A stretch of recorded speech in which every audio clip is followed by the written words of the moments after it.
The main road winds on, deeper into the heartland. It's impossible to hurry, but that doesn't stop people trying.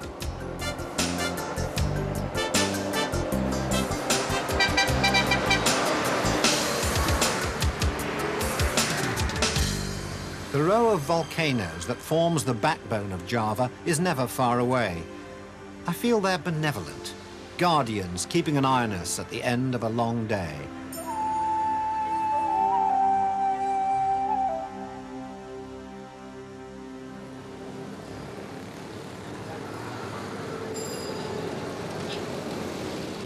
They call Yogyakarta the cultural capital of Java.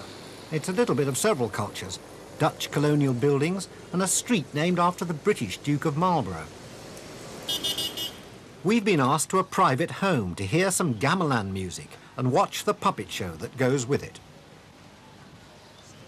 One of the fighting scene. Yeah. This is hitting. Yeah. And you're moving both arms as you like do that this. as well. Yes, it's very good. How many different puppets would you use in a story like that? Say in one night, at least Dalang uses 35 to 40 puppets. Yeah, in one night. Really? Usually, more or less. Yeah. At least 35 voices. Male and female voices. Yes. So like this, for example. So bojanang, what is that? Yeah. Oi!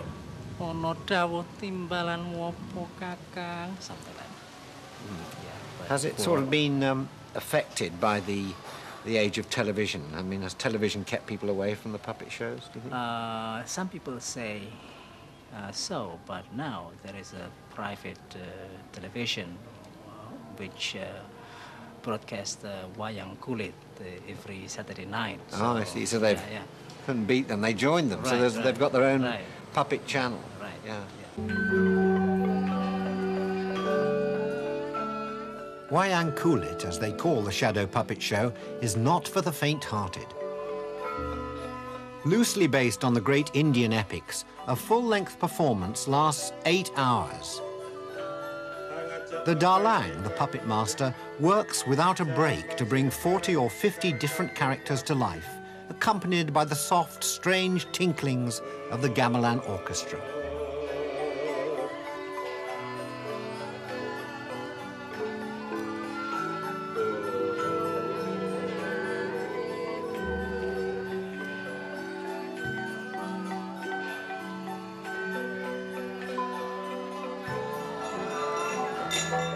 After an hour or two, my brain falls into a trance-like state, from which it is only rescued by a full-scale battle.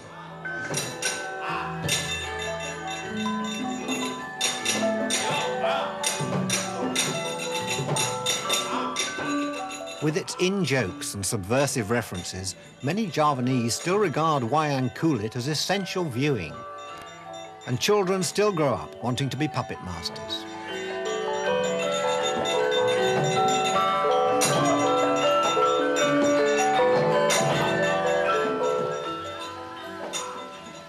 A little way off the road out of Yogyakarta is one of the world's great monuments.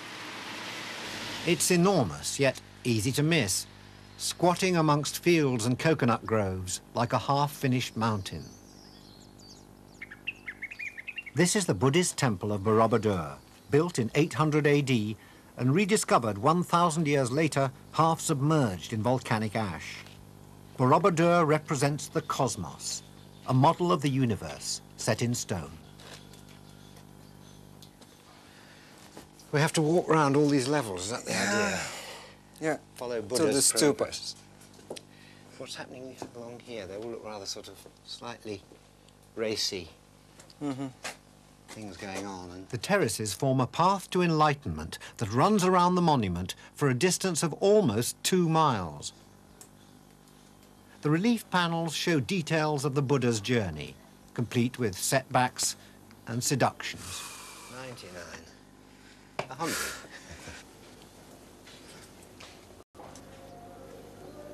Yeah. Call to prayer. 300 years ago, Islam swept into Java and the Buddhists retreated. Our search for enlightenment. As I've already found on other sacred mountains of Asia, enlightenment requires effort.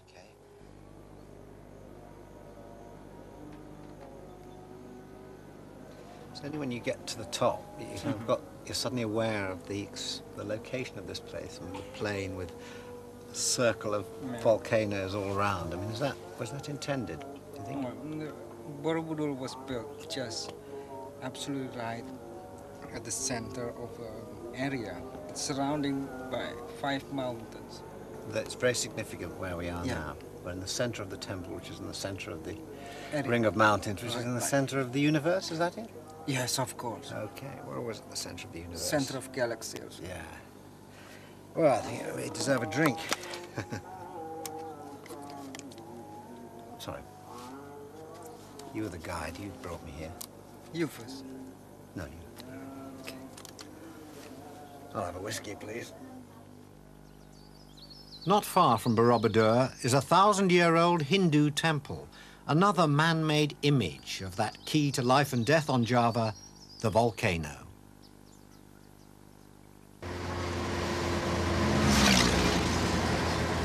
It's hot today, Echo.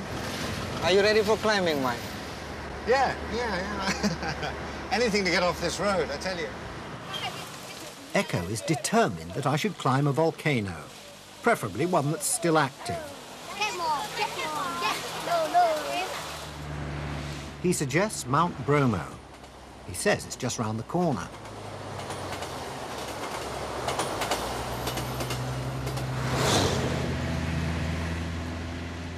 Eventually, we find the turn-off and begin the long climb towards Bromo.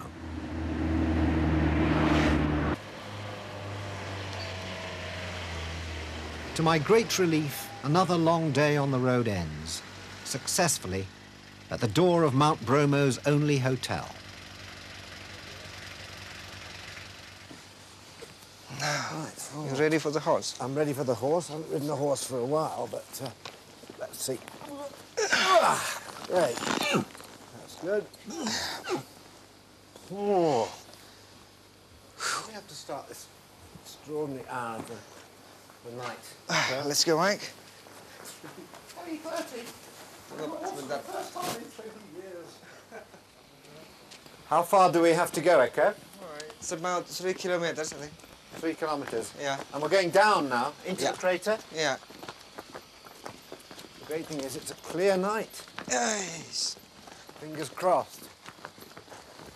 It looks like it could be a pretty good sunrise. Yeah, I hope. Looks like. How long do you reckon? An hour?